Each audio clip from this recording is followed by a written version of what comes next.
লোভ, লালসা, হিংসা, অহংকার মানুষকে ধ্বংস করে। সুতরাং আমাদেরকে এগুলি থেকে বিরত থাকতে হবে। যেটা ন্যায়, যেটা আইন, সেগুলি মেনে জনগণের উপকারে কাজ করতে হবে।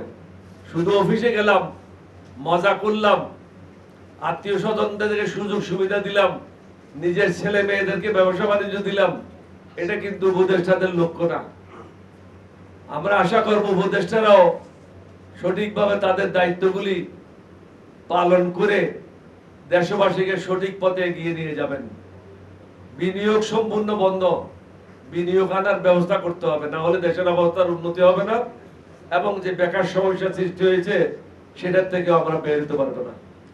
আমরা আশা করি আপনাদের মাধ্যমে সমগ্র দেশবাসী এলডিপির কি বক্তব্য সেটা শুনবে এবং সরকারও যে সমস্ত জায়গায় প্রয়োজনীয় ব্যবস্থা নেওয়ার প্রয়োজন তারা সেই ব্যবস্থা নেবেন। আমি সব শেষে আবার বলবো, প্রত্যেকটা রাজনৈতিক দলকে তাল বাহানা না করে, যে জন্য গত 15 বছর আমরা আত্মত্যাগ করে রাস্তায় ছিলাম, এই নির্বাচনটা যেন সুষ্ঠু হয় সেটা নিয়ে আমরা কাজ করি।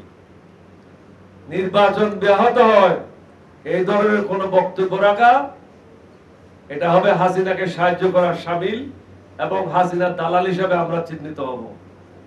ভারতের পক্ষে যারাই পদক্ষেপ নেবে তারা ভারতের দালাল হিসেবে চিহ্নিত হবে। জনগণ ভারতকে আর চায় না, ভারতের আধিপত্য বাংলাদেশে হোক এটাও চায় না। কিন্তু বাংলাদেশের জনগণ ভারতের বিরুদ্ধে না। আমরা ভারতের ক্ষতি হয়, বাংলাদেশের জনগণ কখনো এই ধরনের কাজ হবে না, করবে না। কারণ আমরা ইসলাম ধর্মে বিশ্বাস করি। ইসলাম ধর্মে বলে অন্যের কোনো ক্ষতি হয় এরকম কোনো কাজ করবে না। আমরা সেটাতে বিশ্বাস করি, কারো ক্ষতি হোক এই ধরনের কর্মকাণ্ড থেকে আমরা বিরত থাকবো। সংস্কার যারা করছে তাদেরকে সাহায্য করুন। সব যে একসাথে হয়ে যাবে এটা সম্ভব না, আমাদেরকে ইঞ্চি ইঞ্চি করে আগাইতে হবে। আপনারা এখন সব করলেন, আগামী দিন যারা সরকারে আসবে তারা যদি এটা সংসদে পাশ না করে তাহলে আপনারা কি করবেন? আবার রাস্তায় নামবেন? রাস্তায় নামা তো ঠিক হবে না তখন। কারণ আমাদের একমাত্র লক্ষ্য হবে সুষ্ঠু, অবাধ এবং নিরপেক্ষ নির্বাচন, নট ইনক্লুসিভ। আমি আবারই বলি, দেশদ্রোহীদেরকে অংশগ্রহণ করার কোন সুযোগ দেওয়া হবে না। আমরা চাই প্রত্যেকটা রাজনৈতিক দলের মধ্যে যেন একটা সৌহার্দ্য থাকে। আওয়ামী লীগের আমলে কি হয়েছিল? কেউ কারো মজলিসে যেত না, কেউ কারো সাথে দেখা করতো না, সবাই একা একা থাকতো। এভাবে একটা দেশ চলতে পারে না। সবাইকে ঐক্যবদ্ধ ভাবে দেশকে এগিয়ে নিয়ে যেতে হবে, জাতীয় ঐক্য গড়ে তুলতে হবে। পিয়ার পদ্ধতি এখানে গুরুত্বপূর্ণ না, এখানে গুরুত্বপূর্ণ হলো অবাধ, সুষ্ঠু এবং নিরপেক্ষ নির্বাচন। জামাত ইসলামের লোকেরা সবাই শিক্ষিত এবং শত শত ডক্টরেট ডিগ্রি হোল্ডার আছে। তাদেরকে আমরা অনুরোধ করব অযথা সমস্যা সৃষ্টি না করে সকলের সাথে মিলে এগিয়ে যাওয়ার জন্য। জনগণের কাছে ভোট প্রার্থনা করেন, জনগণ যাকে সমর্থন দেবে তারাই নির্বাচিত হবে। আজকে পত্রিকায় দেখলাম এখনো পর্যন্ত 48% ভোটার ঠিক করতে পারে নাই কাকে ভোট দেবে। সঠিক হোক আর বেঠিক হোক, অর্থাৎ এটা তো আমলে নিতে হবে, আমলে নিয়ে আমাদেরকে কাজ করতে হবে। তাদেরকে ভোটের দিকে আনার জন্য আমাদেরকে কাজ করতে হবে। জনগণকে নির্বাচনমুখী করার দায়িত্ব হলো রাজনৈতিক দলগুলির।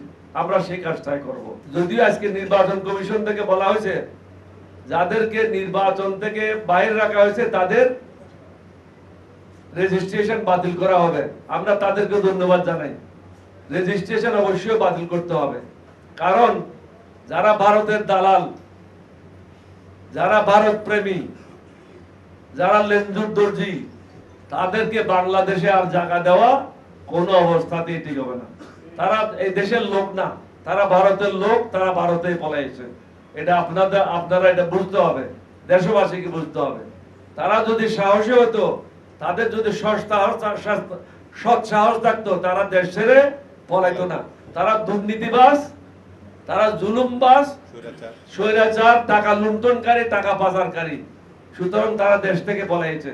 তাদের শাস্তি নিশ্চিত করতে হবে এবং যদি প্রয়োজন পড়ে রাত দিন ট্রায়াল করতে হবে, একাধিক কোর্টের ব্যবস্থা করতে হবে, 2টা কোর্ট না, 4টা কোর্ট না, দরকার হলে 6টা কোর্ট করেন, 10টা কোর্ট করেন, কিন্তু এই দুর্নীতিবাজ এবং স্বৈরাচারকে শাস্তির আওতায় নিয়ে আসতে হবে নির্বাচনের আগে।